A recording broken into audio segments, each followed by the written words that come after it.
Por escrito. Por escrito.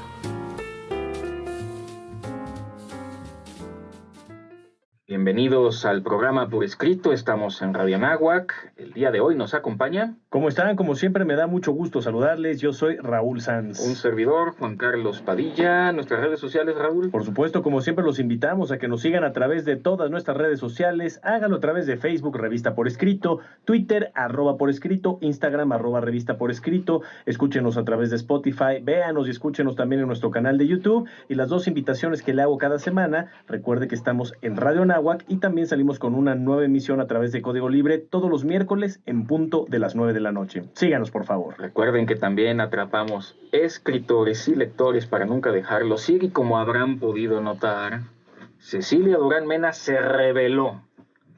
No quiso venir al programa, se rebeló, así que vamos a tener que hacer los pretextos literarios sin ella el día de hoy. Vamos a nuestra próxima sección. Pretextos literarios.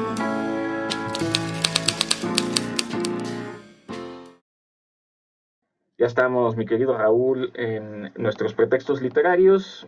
Pues te doy la oportunidad de decirlo ahora tú. Pues sí, a falta de la rebelde, sin causa o con causa, como es doña Cecilia Durán Mena, sí, efectivamente, estamos hoy con un tema que ya lo veníamos cocinando, no desde hace tiempo, desde hace muchísimo tiempo. Me platicaba Juan Carlos fuera de micrófonos el día de ayer, que este programa fue precisamente el que le dio intención al programa de radio que tenemos, ¿no? Porque fue la primera idea que se le ocurrió a Juan Carlos y por ahí la apuntó en algún momento, y fíjense hasta cuándo lo estamos llevando a cabo.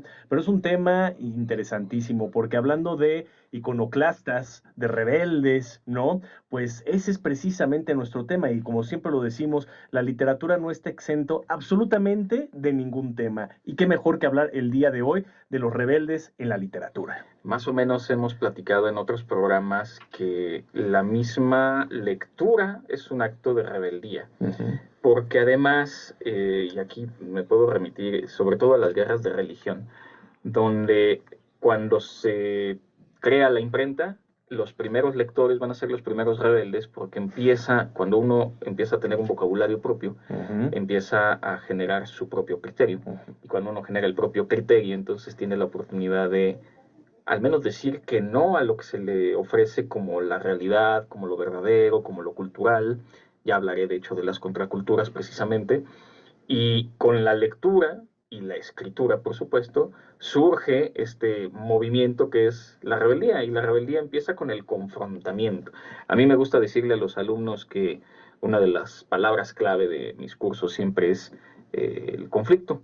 El conflicto como origen del movimiento, y lo que genera conflicto es al menos ese primer choque que hace que nos podamos volver rebeldes. Es que sí, y yo también le voy a dar un poquito de continuidad a lo que estás diciendo. Primero que nada, me encantó la palabra que utilizaste, criterio. Y yo siempre soy uno de los principales promotores de tener criterio de una forma argumentada. Y creo que la única forma de poder tener un criterio bien fundamentado, bien argumentado, es con el conocimiento, conociendo las distintas partes, los distintos ángulos de cualquier tema que ustedes quieran, ¿no? Entonces, efectivamente, yo también continuamente impulso a mis alumnos que todos tenemos una opinión en este mundo, ¿no? Hay gente que luego dice, no, pues yo no tengo opinión al respecto. Eso es una mentira. Quizá no la quieras compartir, eso es punto y aparte, pero todos tenemos una opinión al respecto sobre el tema que me digas, pero la única forma de tener un criterio bien argumentado es precisamente tratando de recabar la mayor información posible. Y la literatura eso es lo que nos regala, los libros de historia particularmente, diría yo, pero dentro de la investigación, las novelas para conocer los contextos también en el momento en que fueron escritos y desarrollados. Los propios poemas también nos dan un poquito de esta misma virtud. Entonces, es muy importante recurrir a las lecturas para poder entender muchas cosas y no solamente clavarnos con, pues yo pienso esto, ¿por qué? Porque sí. O ¿por qué no? ¿Por qué no? Otra cosa que les digo a mis alumnos, solo hay dos personas en este mundo que te pueden decir por qué sí o por qué no. Y esos son tus papás, no te quedan de otra. Todo lo demás tienes que recurrir tú a la argumentación. Me hiciste recordar un texto de Immanuel Kant que le dejo a mis alumnos. Es un texto breve que se llama Respuesta a la pregunta ¿qué es la ilustración? Ajá. Y Kant empieza diciendo, es que la ilustración es ser un mayor de edad, pero él hace alusión a la mayoría de edad, no por la edad en sí, sino la capacidad de pensar por uno mismo. Y esa capacidad solo llega cuando vamos formando el criterio. Y me gusta mucho el texto porque lo que sí suele pasar, no en contradicción con lo que decías, de que todos tenemos una opinión, todos podemos tener una opinión, pero no todos ejercemos ese poder. Y es que muchas veces no sabemos qué decir. Lo que sí ocurre mucho, y esto en estudios de comunicación, los dos lo sabemos, ahora con los servicios de red social, la gente lee el encabezado. El encabezado está diseñado para ocasionar morbo, para que te quedes con una idea que a lo mejor no necesariamente es cierta. Incluso, bien pensado, un buen título puede invitar justo a la reflexión y a la lectura. Lo que no hacemos es leer. Y entonces toda la gente que no lee termina replicando lo que otros dicen. Y entonces los argumentos que se utilizan no son los argumentos propios, no son las propias opiniones, sino la opinión de los demás. Y eso, diría Kant, no es ilustración. Y si no es ilustración, no hay criterio. Estaba pensando en los manifiestos. El guión nos regala dulce, me gusta decir. Los manifiestos son una manera de entablar, de dejar por escrito, de publicar una serie de ideas a las que se suma una serie de personas, específicamente hablando del arte, pero no solo existen los manifiestos artísticos, también existe el manifiesto contra el trabajo, el manifiesto una bomba contra las máquinas y un largo etcétera. Me gusta mucho todo eso porque efectivamente, a ver, en seguimiento a esto mismo, las mejores formas de expresión humanas siempre por lo general las vamos a encontrar a través del arte. La literatura justamente nos da esta posibilidad gigantesca de yo pienso algo al respecto sobre tal tópico, ¿no? Qué mejor que dejar escritos. Y esto es fabuloso porque si estamos hablando de los grandes rebeldes dentro de la literatura, vamos a encontrar generalmente aquí a las minorías. Y en este sentido vamos a poder entonces empezar a ahondar un poquito en quiénes son estas minorías y cómo nos dan a conocer la situación que están viviendo, los sentimientos, el pensamiento, ¿no? A través de los escritos. Esto lo vamos a encontrar, como decía yo, en el arte, en obras de teatro, en la literatura, en películas, en todos estos métodos de expresión. Pero muchos de ellos se regresan justamente a la parte escrita, porque eso siempre va a estar ahí. ¿Por qué el empeño de tantas dictaduras o tantos gobiernos autócratas muchas veces de acabar con los libros, de destruirlos, de quemarlos, como el caso del 10 de mayo de 1933 en Berlín, ¿verdad? Porque no quieren que la gente tenga conocimiento sobre un tema. Mientras más ignorante la gente, más poder tendré yo para dominarlos. Y eso es precisamente por lo que yo invito siempre a leer y a leer el lado A y el lado B de la historia, justamente para tener justo estos dos criterios y estas argumentaciones. Vamos a encontrar siempre temas y opiniones de todo tipo. El objetivo aquí es tú genérate tu propio criterio. Sí, al final se genera una resistencia más o menos natural y sin esa resistencia, sin un conflicto, no habría movimiento y lo que no se mueve, lo que se estanca, se termina pudriendo. Y efectivamente, literatura y arte son los primeros en darse cuenta de las problemáticas sociales. Por eso es que decimos, y lo hemos dicho muchas veces, que hay autores que se adelantan a su tiempo. Sí. Más bien son los primeros sensibles, porque el arte y la literatura son sensibles, en detectar una problemática, en sentir esta contradicción, esta rebeldía contra algo que está ocurriendo y que no se siente bien y expresarlo de algún modo artístico o literario. Y aquí me gustaría hacer alusión y tal vez hacerte la pregunta, Raúl, porque venía yo pensando hoy en la mañana antes del programa, si la anarquía sería una forma de rebeldía contra la sociedad. Pues dependiendo de la época en la que vivimos, pero generalmente o históricamente yo diría que sí, por supuesto que la anarquía también es una forma de rebeldía, una forma de oponerse a un tipo de gobierno, un tipo de sistema en el que puede estar en contra. Y ya platicaremos de muchos libros que justamente se exponen, ¿no? En esta situación de decir, nos salimos del sistema que nos han impuesto. Me viene a la mente quizá el más famoso de ellos o uno de los más famosos, La rebelión en la granja, ¿no? De Orwell, ¿no? En el que justamente dice, ya no queremos este sistema, ahora nosotros nos vamos a rebelar, pero de pronto te encuentras también que los rebeldes lamentablemente luego terminan por caer en los mismos pasos de los autócratas. Sí, me hiciste recordar para hablar ahorita en Conversaciones del hombre rebelde de Albert Camus. Ajá.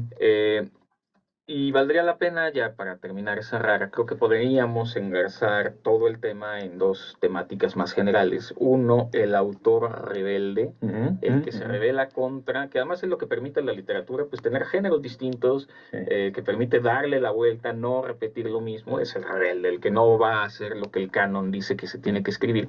Y por otro lado, los grandes personajes rebeldes de la literatura. Pero para llegar a ello, vamos ahorita a lo desconocido y no se pierdan las conversaciones.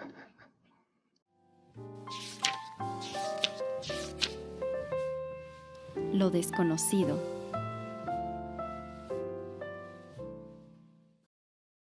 En esta sección, el día de hoy, vamos a hablar de la rebeldía en la literatura.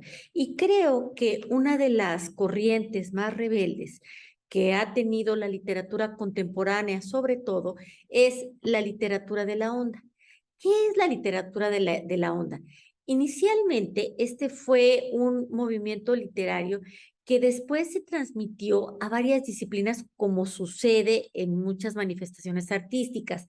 La literatura de la onda fue una tendencia sentada por jóvenes escritores que buscaban romper con una tradición literaria por medio de sus obras. A ver, ellos lo que buscaban era utilizar el lenguaje, un lenguaje diferente, un lenguaje más accesible, más abierto, más sincero y sobre todo más realista. Fue una corriente que fue, digamos, la que llegó a estar de moda después del boom latinoamericano, después de hablar del realismo mágico, después de todo este gran éxito que nace de Latinoamérica. Bueno, esta corriente que es sumamente rebelde se levanta en contra no solamente de este gran éxito que habían tenido sus antecesores, sino también contra todas las convenciones sociales, morales de aquellos tiempos, al igual que en contra de cualquier tipo de autoridad, ya sea formal o sea una autoridad de la vida real, de la vida diaria. ¿Cómo surgió este movimiento? Bueno, pues este movimiento efectivamente surge a mitad de la década de los 60 con la publicación de dos novelas, en 1965 y en 1966. Los autores de esta corriente entonces quiere decir que, pues digo, ya no son tan jovencitos, nacieron entre 1938 y 1951 y son los precursores de diversos movimientos sociales y estudiantiles que marcaron a México y también en cierto sentido al mundo a finales del siglo XX. El contexto histórico en el que nace y se desarrolla la literatura de la onda es muy específico.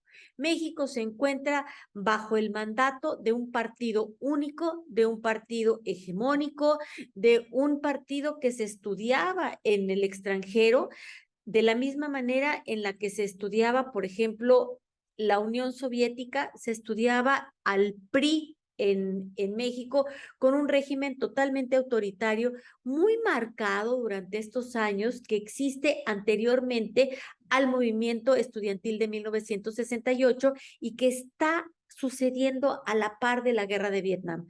Todos estos sucesos fueron plasmados y criticados en las obras dentro de la literatura de la onda, al igual que la crítica hacia la sociedad moderna de consumo, hacia la desigualdad que provocaba este capitalismo exacerbado. ¿Dónde nace la literatura de la onda? Bueno, es originaria de México y en un contexto muy específico. Sin embargo, tanto sus autores como el movimiento mismo reciben numerosas influencias de diversos lugares. El movimiento toma préstamos e ideales como la moda hippie estadounidense, como la música del rock and roll, Elvis Presley, por ejemplo, al igual que el pop, los Beatles, por ejemplo, la televisión, el cine, los movimientos estudiantiles que venían de Europa, por ejemplo, muy influenciados por París. ¿Y cuáles son las características de la literatura de la onda?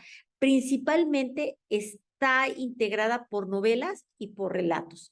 La literatura de la onda entonces se va a distinguir por esta rebeldía en contra de un sistema muy, muy rígido y de sus valores, y los jóvenes que son estos autores rechazaban la violencia, rechazaban la guerra, la incorporación a una sociedad que rechazaba y sobre todo estas diferencias sociales, las clases altas elitistas que discriminaban a los grupos de minorías y sobre todo sostienen valores como la autenticidad, el amor, la paz, evidentemente la libertad sexual.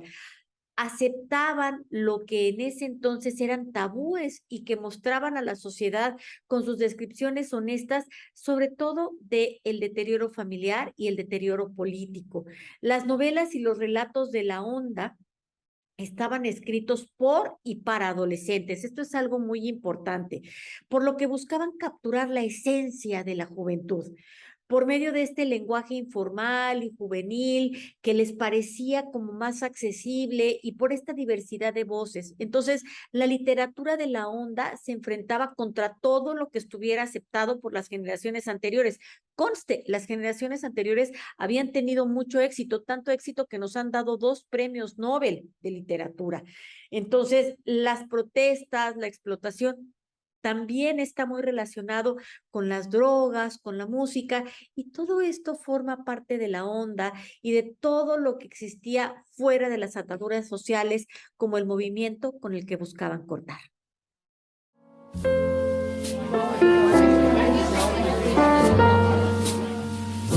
Conversaciones. Hemos llegado ya a las conversaciones, Raúl, y pues como Cecilia no está, se reveló, no quiso aparecer, pues ¿cómo te gustaría a ti comenzar esta conversación?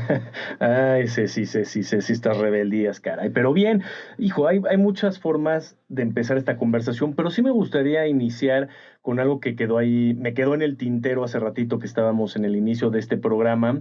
Juan Carlos dijo algo muy atinado y ya se lo he escuchado decir en otras ocasiones, ¿no? Los lectores, por naturaleza, somos rebeldes, ¿no? De entrada ya somos rebeldes porque nos estamos oponiendo a que nos digan las cosas cómo debemos hacerlas, cómo debemos pensar, cómo debemos sentir, y justo era lo que platicábamos en el programa, ¿no? Esta obligación que tenemos nosotros de tener mayor conocimiento para tener un pensamiento crítico. Pero en ese sentido me viene también a la mente el decir los escritores, entonces todos diría que somos también rebeldes. Y les cuento una experiencia que me acaba de suceder la semana pasada. Estoy estudiando justamente el doctorado en creación e investigación literaria, y si por aquí me está escuchando mi maestra, no creo que le vaya a caer muy bien, pero justo en un texto que le mandé de mi libro, ¿no? Yo, por lo general, cuando escribo el pensamiento de un protagonista, cuando está pensando, lo pongo en letras cursivas y lo redacto de esa manera. E incluso le cambio, a lo mejor de la tercera persona, se lo cambio a la primera persona, ¿no? Y es mi estilo, y es mi forma. Y ella me dijo, no, esto lo tienes que cambiar, lo tienes que poner entre comillas. Y dije, no va, o sea, para mí ese es mi estilo, es mi sello. ¿Y por qué te van a decir? Yo no creo, yo de verdad, no creo que en la escritura tiene que haber un protocolo, sino que justamente dentro de esta escritura y esta rebeldía, tú puedes decir cuál es tu estilo, cuál es tu sello. Entonces, pues doctora, perdón, pero pues no lo voy a cambiar. No se va a cambiar, pero bueno, hay razones de fondo, que eso es lo interesante. No es solo la rebeldía sin causa, sino una rebeldía con causa, con entendimiento y con intención. Puede fallar, pero vale la pena intentar. Regularmente cuando se habla de temas de cultura, se habla de una cultura hegemónica, se habla de una alta cultura, se habla de una subcultura, y la palabra que me gusta mucho es la contracultura. Y la contracultura es aquella que se revela y se opone, a diferencia de las otras, a la cultura hegemónica, es decir, rechaza lo que la mayoría piensa para decir no. E insisto, no toda rebeldía va a ser finalmente positiva, pero la rebeldía al menos va a abrir una posibilidad de mirar de manera diferente. Y en la siguiente intervención, a mí me gustaría más quizá, aunque obviamente se habla de libros, es hablar de personajes adentro de la literatura que han dicho no, o incluso que han hecho lo contrario de lo que se les ha pedido hacer. Y es ahí donde uno empieza a agarrar y encontrar la inspiración con estos héroes o antihéroes que dicen no. Sí, pues es que mira, al final del día, a ver, no vas a compaginar en todo y con todos y va de vuelta, ¿no? O sea, a mí me gusta mucho aquella frase de no soy monedita de oro para caerle bien a todos. Y se lo digo mucho a mis alumnos. A ver, no a todos les vas a gustar en lo que hagas, en lo que escribas, en lo que propongas como contenidos.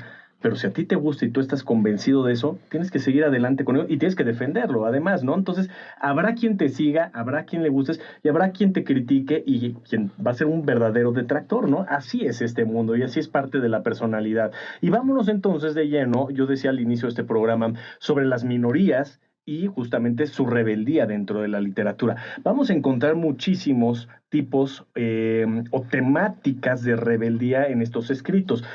Podemos encontrar elementos, obviamente, de carácter histórico, ¿no? Por ejemplo, me viene mucho a la mente Miguel Hidalgo, ¿no? El Tartufo, por ejemplo. Decir, esas eran obras prohibidas, ¿sabes qué? Pues yo me las traigo clandestinamente y voy a hacer la obra de teatro aquí. Eso es un tipo de rebeldía, sin lugar a dudas, contra una corriente, en este caso el virreinato, la monarquía española, etcétera, etcétera, ¿no? Podemos hablar de minorías raciales y podemos hablar de muchos momentos, por ejemplo, en Estados Unidos, vamos a encontrar, y al ratito platicaré uno de ellos, de muchos libros, obviamente, sobre la esclavitud o las humillaciones o las injusticias con la gente de raza negra. Y eso vamos a encontrar muchos textos al respecto.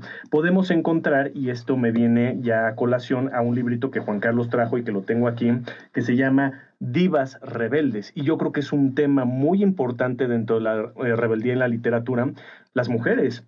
Históricamente todos sabemos que la mujer en muchas situaciones ha sido menospreciada, por un lado, que ha sido orillada a tú eres el ama de casa y nada más, ¿no?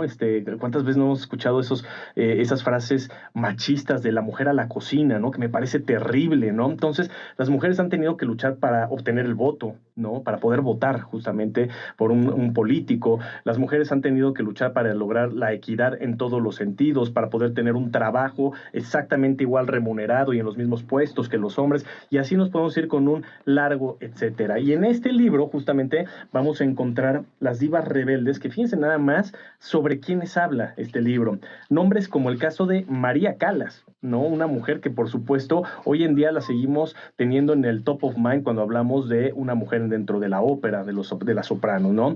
Podemos hablar de Coco Chanel en el mundo de la moda, por supuesto. Si no han visto la película, véanla, se van a dar cuenta de todo lo que tuvo que pasar esta mujer para ser quien es y para que esta marca la tengamos en ese posicionamiento.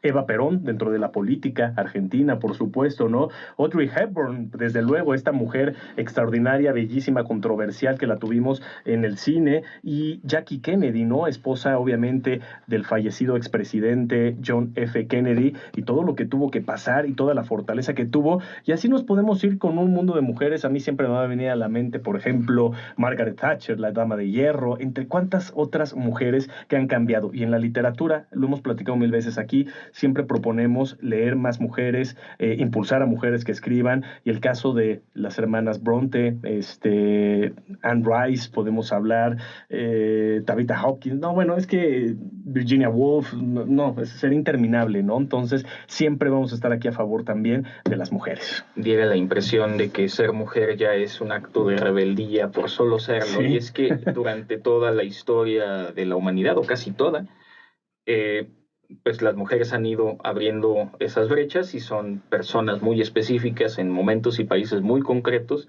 las que van picando la piedra para que el camino se pueda abrir. Yo quiero platicar de uno de los mitos más fascinantes de los griegos, que es el mito de Prometeo. Prometeo es un gigante que ayuda a Zeus a llegar a la cúspide del Olimpo y convertirse en el padre de todo. Prometeo y su hermano Epimeteo son los únicos que siguen siendo fieles a Zeus. Zeus le pide a Epimeteo que reparta los dones y los talentos entre las bestias. Prometeo crea un hombre de arcilla, de barro, de tierra, y ese será el varón, es el origen del varón, que es muy común en el resto de la literatura, dada la materialidad humana. Esto es muy interesante porque será Atenea quien le ponga un soplo, recordemos que ella representa la sabiduría, la estrategia, un soplo divino a ese hombre de arcilla y cobrará vida el varón. Cuando llega Prometeo con Epimeteo para decirle, regálale alguno de los dones a esta creación mía. Epimeteo le dice, hubiera llegado hace 5 minutos porque ya repartí todo. Y entonces queda un poco Prometeo como con la angustia de una creación suya, tener esta posibilidad de hacerlo, incompleta. Y entonces va a cometer no voy a decir error, una rebeldía. Roba el fuego a los dioses para entregárselo al varón. Esto es muy interesante porque sabemos históricamente, es lo que se ha estudiado, gracias a que el ser humano pudo contener y dominar el fuego, es que los asentamientos empezaron a dar. Antes había nomadismo y ya con el fuego se puede volver sedentario. La vida del ser humano va a cambiar totalmente gracias a Prometeo. Cuando Zeus se entera de ello, y aquí viene, digamos, en tiempo cronológico mitológico griego, la primera de todas las tragedias es la de Prometeo encadenado. Se lo van a llevar a lo más alto de las montañas más altas que conocían los griegos para que quedara ahí encadenado. He escuchado versiones que dicen que un águila va a devorarle las tripas y que las carnes se los van a cerrar. Eso no lo dice la tragedia de Sófocles. Lo dejo ahí un poquito como en duda, pero es la rebeldía para entregarle al hombre el primer gran don que es el fuego, lo que permite que Prometeo sea quizá, en mi opinión, el primer rebelde de la literatura. Pero está padre lo del águila, ¿no? A mí siempre me ha gustado, por lo menos, de todas esas imágenes que uno puede encontrar. Son muy fuertes, son poderosas, ¿no? Te hacen pensar muchas cosas, ponerte incluso en esa situación. También me hiciste pensar que creo que la rebeldía la podemos encontrar en muchos elementos bíblicos. Por ejemplo, hablabas ahorita del barro, ¿no? Y también en la creación se dice que del barro se formó el hombre justamente. Incluso hasta me acordé de la canción de Enrique Guzmán, que habla justo de esa creación, ¿no? Y está haciendo alusión que solo del barro los formó. También estaba pensando en una de las rebeldías, pues, obviamente desde el inicio del Génesis, estamos hablando de Adán y Eva, la manzana, ¿no? Pues es un acto de rebeldía también, por lo que quieran y manden, pero te habían dicho no, y ya sabemos cómo somos los seres humanos. Basta que con que nos digan no para inmediatamente ir a hacer eso, ¿no? Entonces, ahí yo creo que también encontramos uno de los primeros, sobre todo en la cristiandad, ¿no? Uno de los primeros elementos de rebeldía. Me faltó decir, hace rato estaba pensando ahorita mientras veía aquí abajo, que no mencioné el nombre de la autora hace rato, y siempre es importante. El libro es Divas Rebeldes y es de Cristina Morató, ¿no? Ahí para que quede el dato también. Y bueno, yo hablaba hace rato de, obviamente, las minorías. ¿Cuál es un tema cada vez más actual, porque ha existido siempre desde luego, pero cuál es un tema cada vez más actual que nos ayuda precisamente a generar escritos sobre la rebeldía y seguir impulsando la diversidad en el mundo? Desde luego, la homosexualidad, ¿no? El ahora LGBT y no sé qué otras cosas tienen porque ya no me acuerdo, ¿sí? Pero justamente habla de estos elementos de un contexto social cada vez más amplio, más diverso, más abierto, y justamente ahí vamos a encontrar escritos que apoyan esto. Hago todo este contexto porque vamos a ver, ya hay ahí afuera mucha literatura al respecto. Una que me gusta mucho a mí es la historia autobiográfica de Reinaldo Arenas, ¿no? Quien no sepa quién fue Reinaldo Arenas, fue un poeta, fue un escritor cubano que precisamente escribió su libro autobiográfico que se llamó Antes que anochezca y que posteriormente se hizo película con Javier Bardem, ¿no? Ahí se la recomiendo mucho. Fue una de las primeras películas que yo le vi a Bardem, un Bardem muy joven, y vale la pena verlo. Estuvo incluso hasta nominado al Oscar como actor, no lo ganó, pero vale la pena porque habla de la vida autobiográfica, insisto, porque el libro lo escribió el propio Reinaldo Arenas, un escritor, poeta cubano que participó primero en la Revolución Cubana, apoyó la revolución y fue parte de ella. Sin embargo, al término y al éxito original de la misma, cuando triunfan, ¿no? Resulta que ya abiertamente el muy confiado como escritor se revela como un escritor homosexual, y a partir de ese momento va a ser perseguido por la política de Fidel Castro de aquella época, ¿no? En la cual va a sufrir mucho, va a ser privado de su libertad, va a tener que escapar y va a tener que huir finalmente a los Estados Unidos, ¿no? Pero aquí hay que hablar de un tipo que supo cómo defender libertad artística, política, sexual, desafió además la pobreza en la que se vio inmerso, la censura, persecución, como yo lo dije, y finalmente acabó en el exilio y muere en Estados Unidos, ¿no? Vale la pena leer este libro, vale la pena también ver la película. En el guión nos regalaban un título muy sugerente de Salvador Novo. Salvador Novo es poeta mexicano, ensayista, cronista y homosexual en una época en la que no pues está bien visto serlo. De hecho, si no me equivoco, la casa de Salvador Novo, que está en Coyoacán, está en la calle ahora llamada Salvador Novo y es hoy el Museo de la Acuarela.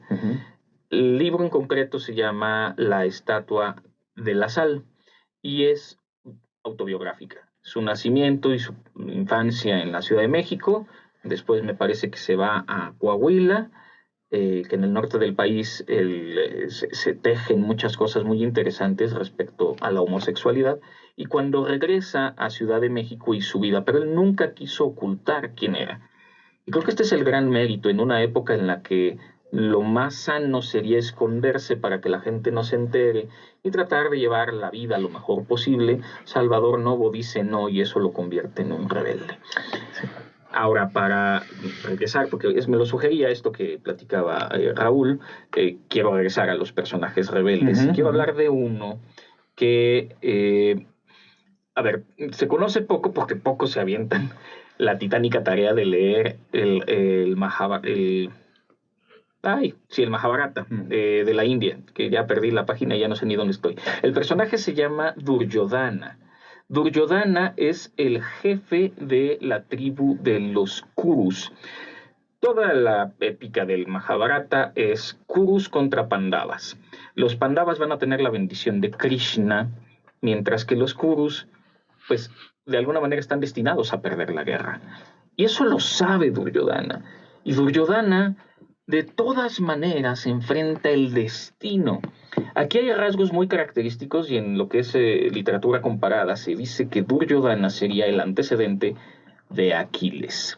Y es interesante porque Aquiles en su momento se rebelará y dirá, tú no quisiste, Agamenón, concederme mis caprichos, yo ya no peleo en la guerra. Y ellos, los griegos, saben que si no, Aquiles no compite con ellos, no va a haber manera de vencer en la batalla. Y Duryodhana es exactamente lo mismo. Y a Duryodhana le terminan haciendo una trampa espantosa, porque se supone que en los combates que debían ser limpios, cuando una persona salta, mientras está saltando está prohibido golpearle las piernas.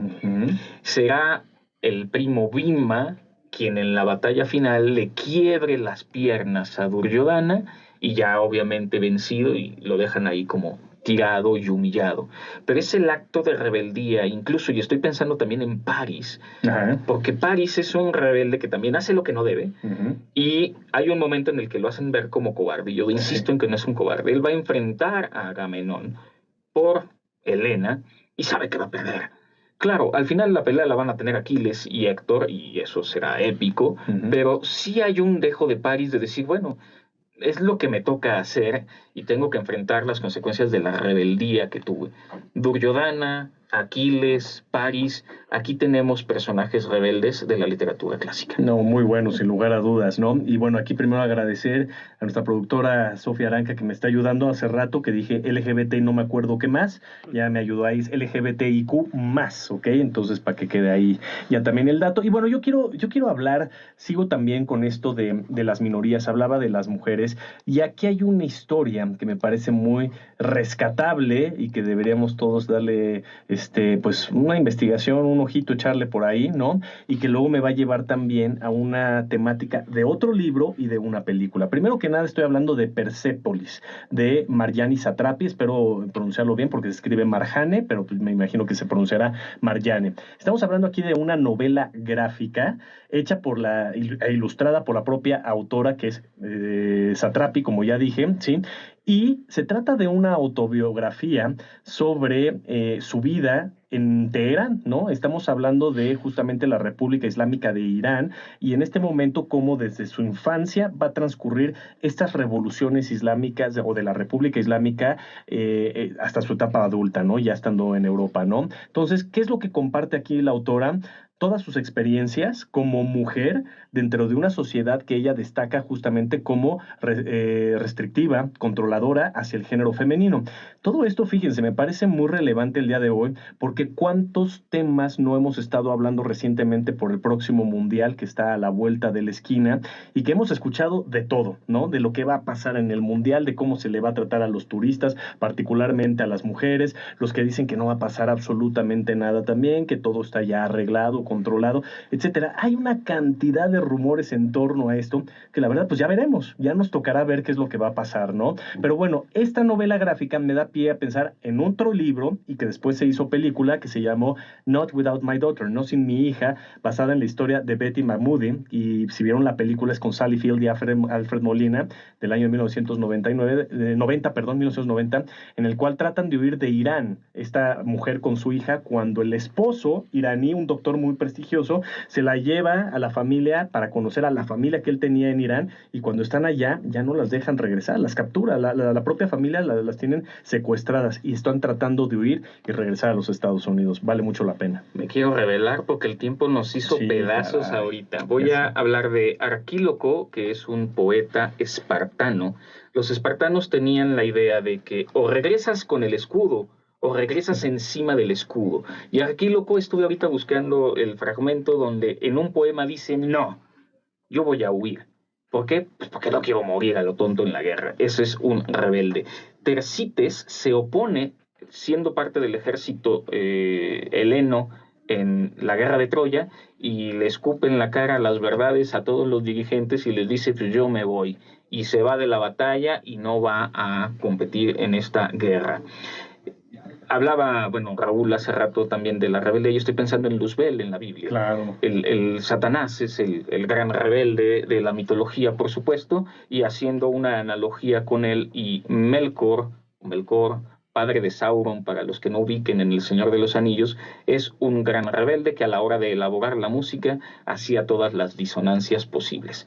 El hombre rebelde de Jean-Paul Sartre. Y estaba pensando también en La Sirenita, que a su modo es un personaje absolutamente rebelde. Pero el maldito tiempo se acabó. No podemos rebelarnos contra el tiempo, desgraciadamente, así que hay que despedir el programa. Vámonos rapidísimo, agradeciendo por supuesto en el guión a Ivana Prado y Daniela Elizabeth Pardo Daniela Elizabeth Pardo González, ahí está la corrección. En la edición a Juan Manuel Santillán, Agnes Betanzo y Salvador Mota. Yo soy Raúl Sanz, los vemos y escuchamos la próxima semana. Un servidor, Juan Carlos Padilla, se despide también, no sin antes agradecer a Diego Lome, al fabuloso Lalo Quevedo y a Sofía Aranca, que hacen esto posible, que su vida literaria sea rebelde. Ultimátum.